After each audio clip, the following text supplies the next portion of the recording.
Good morning everyone. আমি প্রিয়াশা। দিনটি ছিল শনিবার, সকাল তখন ওই 10টা বেজে 30 মিনিট মতন। বুঝতেই পারছেন ভিডিওটা শুরু করেছি রাস্তা থেকেই। বেরিয়ে পড়েছি কজন, আমি আছি, তার সাথে আছে আমার ছানাটি এবং বড় মা। এই তিনজনে মিলেই আজকে নিজেদের বোঝকাপত্র গুছিয়ে বেরিয়ে পড়েছি। কোথায় যাচ্ছি সে তো আপনাদের সাথে নিয়ে যাচ্ছি। আচ্ছা, আগেই বলি, কর্তামশাই সাথে আসতে পারেনি, কারণ ওর না এই শনি আর রবিবারটা সপ্তাহে প্রচণ্ড ব্যস্ততার মধ্যে দিয়ে কাটে। না, তাই বলে না খেয়ে থাকবে না। বেরোনোর আগে রান্নাবান্না সেরেই বেরিয়েছি, যাতে ওর দুপুর আর রাত্রিটা খুব ভালোভাবে হয়ে যায়। আগামীকাল অর্থাৎ রবিবার আসার কথা আছে, তবে জানি না, যদি আসতে না পারে ওকে ওর জোগাড়টা করে নিতে হবে, কারণ আজ আমরা যাচ্ছি, ফিরতে ফিরতে আগামীকাল হয়ে যাবে। আমরা এখন ধরেছি নিজেদের গ্রামের রাস্তা। আশা করি এতক্ষণে বুঝতে পেরেছেন, মানে আমরা যাচ্ছি আমার বাবার বাড়ি, আমার আরেকটা বাড়ি আর কি। অনেক দিন ধরেই বড় মা বলছিল যাবে, ও বাড়ি থেকেও মা বাবা অনেক দিন ধরেই বারবার বড় মাকে রিকোয়েস্ট করছিল যাওয়ার জন্য। তবে ওই আর কি, যা হয় কাজের, মানে কাজ বলতে এই তার নাতির স্কুল, ছেলের কলেজ, এসব নিয়ে ব্যস্ততা, তার সাথে আমার নিজেকেও যেহেতু বেরোতে হয়, সেভাবে সময় হয়ে উঠছিল না। তবে এই দুদিন যেহেতু ছুটির মধ্যে দিয়েই কাটবে, তো ভাবলাম যে চলো তাহলে দুদিনের জন্য ঘুরে আসা যাক। তবে কি অবস্থা দেখুন, গতকাল অবধি বেশ রোদ্দুর ছিল, আজ বেরোচ্ছি এত সুন্দর একটা দিনে একটুও রোদ্দুরের দেখা নেই। আর কি প্রচণ্ড সে ঠান্ডা, তার সাথে হাওয়া তো আছেই। ছেলেকে প্রচণ্ড চাপাচুপি দিয়ে নিয়ে এসেছি, আর এসেই সে তার কাজে লেগে পড়েছে। এসে দেখলাম মা রান্নাবান্না করছে। আজ শনিবার, এ বাড়িতেও নিরামিষ, ও বাড়িতেও নিরামিষ, তো বুঝতেই পারছেন নিরামিষের মধ্যে দিয়ে আজকে দিনটা কাটবে। যদিও বা বড় মা না ওই আমিষ বলতে মাছ মাংস তো একদমই পছন্দ করে না, খাওয়ার মধ্যেই বাটাবুটি, বড়া ভাজা এগুলো বেশ ভালো খায়, তো বড় মার কোনো অসুবিধে নেই। আর আমি তো যা পাই আমি তাই খাই, সুতরাং আমার কোনো সমস্যা নেই। মা যেহেতু ওদিকে ব্যস্ত, ভাবলাম আমি একটু চা বসিয়ে দিই। হ্যাঁ, লিকার চা নয়, যেহেতু বেয়ানবাড়ি এসেছে লিকার চা কি আর খাওয়ানো যায়, সেই জন্য দুধ চাই করছি। আমাদের যেহেতু বেরোতে একটু বেলা হয়েছে, তো আমরা সকালে টিফিন কিন্তু করেই বেরিয়েছি।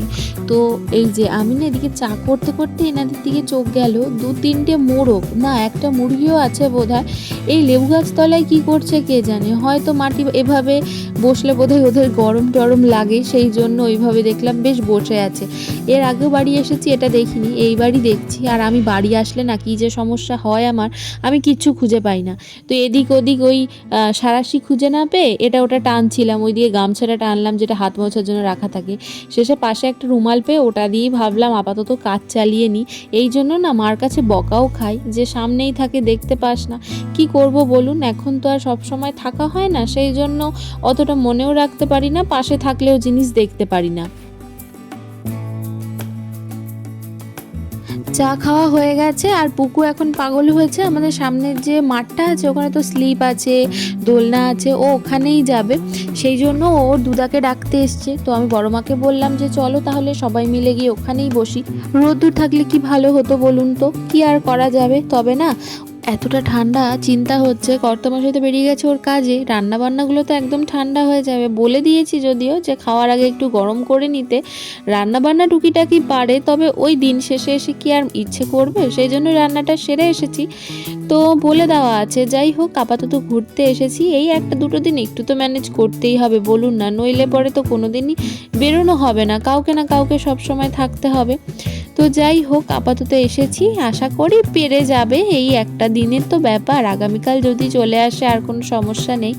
পুকু না এইখানে এসে এর আগের বার 3টে প্যান্ট ছিঁড়ে নিয়ে গেছে, তার মধ্যে একটা প্যান্ট আমি রেখে গিয়েছিলাম, মাকে বলা ছিল এটা কেচে ধুয়ে রাখতে, যাতে এটা এসেই আবার খেলতে পারে। স্লিপ চড়লে তো প্রচণ্ড জামা কাপড় ছেড়ে, বিশেষ করে প্যান্ট বাচ্চারা তো প্রচণ্ড ছিঁড়ে ফেলে ঘষায়। আপাতত ওই স্লিপ চড়া বন্ধ হয়ে দোলনা চড়তে শুরু করেছে। 2 দিনের জন্য বাড়িতে আসা বলুন তো, তাও আচ্ছা ভালোই লাগে। ও বাড়িতে বসে বসে 2 দিন তো ওই কাজকর্মতেই কাটতো। তবে মা আমাকে একটা বিরাট দায়িত্ব দিয়ে গেছে, সেটা হচ্ছে এই পাতাগুলোকে ছাড়াতে বলল। আজকে ওই ধনিয়া পাতার বড়া হবে, সেই জন্য মা আর বড় মা দুজন মিলে পুকুকে নিয়ে গেছে, পাশেই একটা দোকান আছে ছোটোখাটো, ওখানেই। তো আমি কি করব, আমি এই কাজটাই করি আর অপেক্ষা করছিলাম বাবার। এসে থেকেই দেখছি বাবা বাড়ি নেই, বাবা নাকি মার্কেটে বেরিয়েছে। তবে আজকে প্রচণ্ড ঠান্ডা, বিশ্বাস করুন আমাদের ওদিকের থেকেও এইদিকে ঠান্ডা বেশি মনে হচ্ছে আমার। আসলে কি বলুন তো, ওইদিকেও না মাঠঘাট আছে, তবে এদিকে তো তার পরিমাণটা একটু বেশি, মানে খোলা জায়গাটাও বেশি, সেই জন্য ঠান্ডাটা একটু বেশিই মনে হয়। আর ওরা দেখছি আসার সময় আবার চিপস নিয়ে এসছে সাথে করে, আমিও তাতে একটা ভাগ বসালাম, একটা প্যাকেট খুলে আমিও বসেছি। ইতিমধ্যেই দেখি বাবা আসছে, ওই যে বাবার বাড়ি আর শ্বশুর বাড়ি কাছাকাছি হলে এই হচ্ছে সুবিধা, জানেন তো।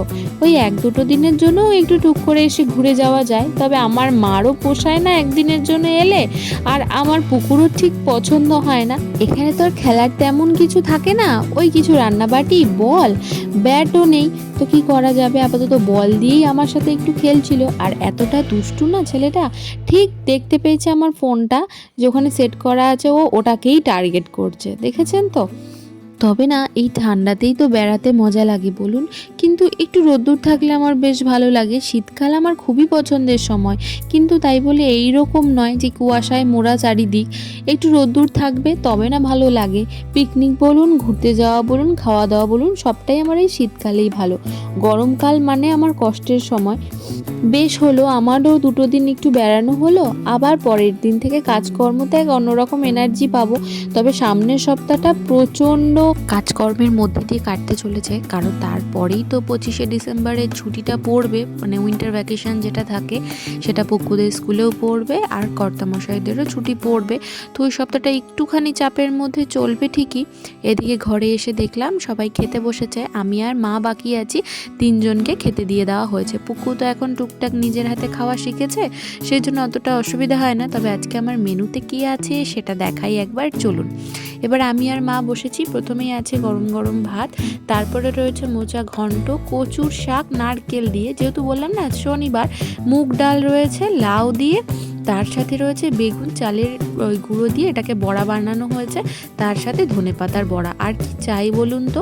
সন্ধে হতে উঠে চলে এসেছি আমি, তার মাঝে কিন্তু চা খাওয়া হয়েছে। আমি মাকে বলেছিলাম আজকে রাতে ঘুগনি আর লুচি হবে, তবে ঘুগনিটা না এখন আমার নিরামিষই ভালো লাগে, করতেও ভালো লাগে, খেতেও ভালো লাগে। আগে আমিষটাই বেশি বানাতাম, তবে ইদানিং দেখছি বাড়ির প্রত্যেকেই নিরামিষ ঘুগনিটা বেশি ভালো খাচ্ছে। তার জন্য না এই ভাজা মশলাটা লাগবেই নিরামিষ ঘুগনি বানাতে গেলে। কি কি আছে বলে দিই, এর মধ্যে আছে জিরে, মৌরি আর ধনে। গরম মশলা দিলেও হয়, তবে আমি একটু গুঁড়ো ব্যবহার করব, সেই জন্য আর গোটা গরম মশলা এতে দিলাম না, তাহলে গন্ধটা খুব সুন্দর হয়। তো যাই হোক, এটাকে ওই যখনই গন্ধটা উঠবে, বেশি পুড়ে গেলে আবার মুশকিল, তেতো তেতো হয়ে যাবে, তখনই কিন্তু নামিয়ে এটাকে গুঁড়ো করে নিতে হবে। আর নিরামিষ যেরকম হয় টমেটো, জিরে, আদা বাটা, ব্যাস এটা দিয়ে ভালো করে মশলাটা কষিয়ে নিতে হবে। আর এরকমভাবে ঘুগনি করে না, যদি যেদিন আমিষ থাকবে সেদিনকে পেঁয়াজ শসা ওপর থেকে ছড়িয়ে নিলে খুবই ভালো হয়। এদিকে তো মটরটাও সেদ্ধ করে নিয়েছি, আর ভাজা মশলাটাও গুঁড়ো করা হয়ে গেছে, মশলাও কষে গেছে। এইবার মটরটা দিয়ে দেবো, ঘুগনিটা করে রাখলাম, খাওয়ার আগে গরম গরম খালি লুচিটা ভাজা হবে। এদিকে তো নাতি দিদার আদর চলছে, আর আমি আর বড় মা পাশাপাশি শুয়ে রয়েছি। বড় মা সিরিয়াল দেখছিল। আজকে কি ঠান্ডা পড়েছে, কি আর বলবো আপনাদের, হাত পা জমে যাচ্ছে। রাতের খাবার আমাদের রেডি, বাবা তো খেতে বসে গেছে, আমরাও বসে পড়েছি। চলুন আজকের ভিডিওটা এতটুকুই। সবাই ভালো থাকবেন, সুস্থ থাকবেন, সাবধানে থাকবেন। শুভরাত্রি, টাটা।